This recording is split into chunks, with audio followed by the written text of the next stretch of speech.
20e jour du mois consacré à la Vierge Marie.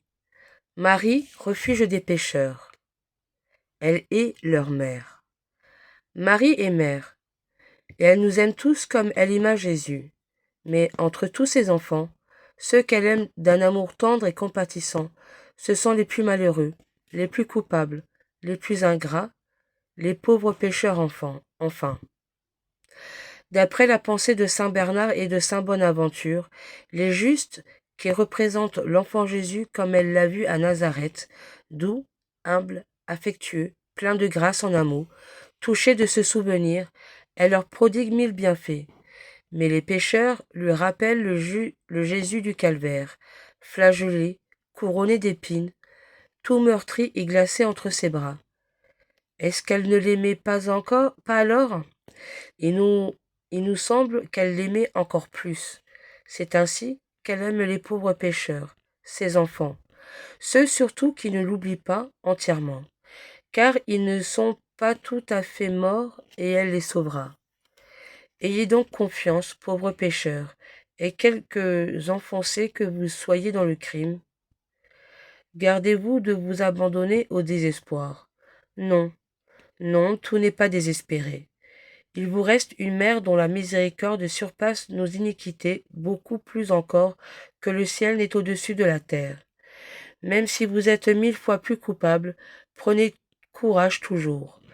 Une seule larme de Marie, une seule goutte du sang de son Fils peuvent rendre votre âme plus blanche que la neige.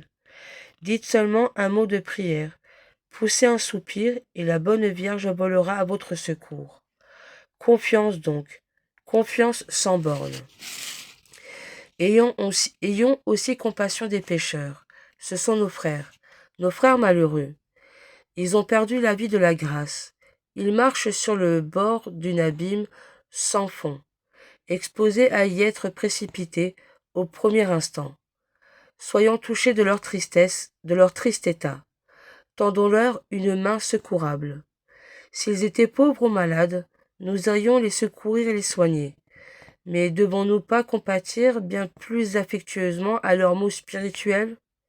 La charité qu'on exerce envers les pécheurs est très agréable à Dieu et pleine de mérite, car l'Esprit Saint affirme que celui qui contribue au salut de son frère égaré assure son propre salut. Quelle consolation et quelle récompense! Elle est leur médiatrice. Un second motif bien propre à augmenter encore la confiance des pécheurs envers Marie, c'est qu'elle n'est pas seulement leur mère, elle est de plus leur médiatrice auprès de Dieu. Comme une mère cherche à réconcilier deux de ses enfants devenus ennemis. Ainsi, la très sainte Vierge travaille à réconcilier le pécheur, son fils par adoption, avec Jésus son fils par nature. Elle prie Jésus pour le pauvre pécheur. Elle invoque en sa faveur le souvenir des jours bénis où son Fils reposait dans ses bras, comme pour le rendre dépositaire de ses grâces. Et elle le supplie d'oublier ses désordres et les ingratitudes. En même temps, par mille inspirations secrètes, elle insinue dans le cœur de son enfant rebelle des sentiments de confiance et de componction. C'est toujours la mère qui triomphe. Bonté ineffable de notre Dieu, s'écrie saint Bonaventure, qui a bien voulu destiner une si puissante médiatrice à de misérables criminels, afin que tous puissent se sauver par son secours. Son crédit, ajoute le même Père, est si puissant auprès de son Fils qu'elle obtiendrait grâce envers le démon lui-même, si le démon le lui demandait avec confiance et humilité. 1000 moyens se présentent à nous pour exercer la charité envers les pauvres pécheurs.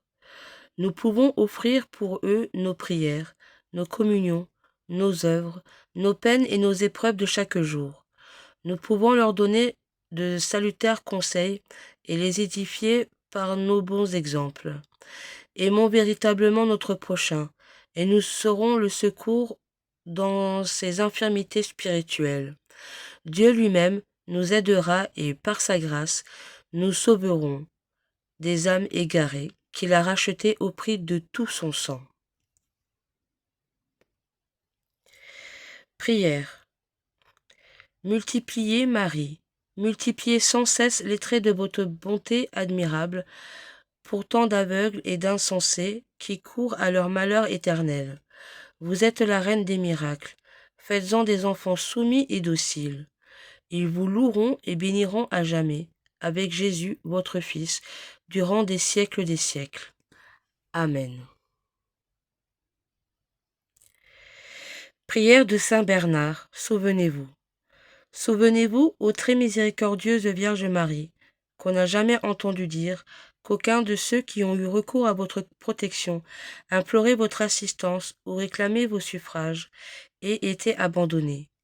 Animée d'une pareille confiance, ô Vierge des Vierges, ô ma mère, je viens à vous et, gémissant sous le poids de mes péchés, je me prosterne à vos pieds. Ô Mère du Verbe incarné, ne rejetez pas mes prières, mais écoutez-les favorablement et daignez les exaucer. Amen. Invocation à Jésus, Marie, Joseph. Jésus, Marie, Joseph, je vous donne mon cœur, mon esprit et ma vie. Jésus, Marie, Joseph, soyez mes défenseurs pendant mon agonie.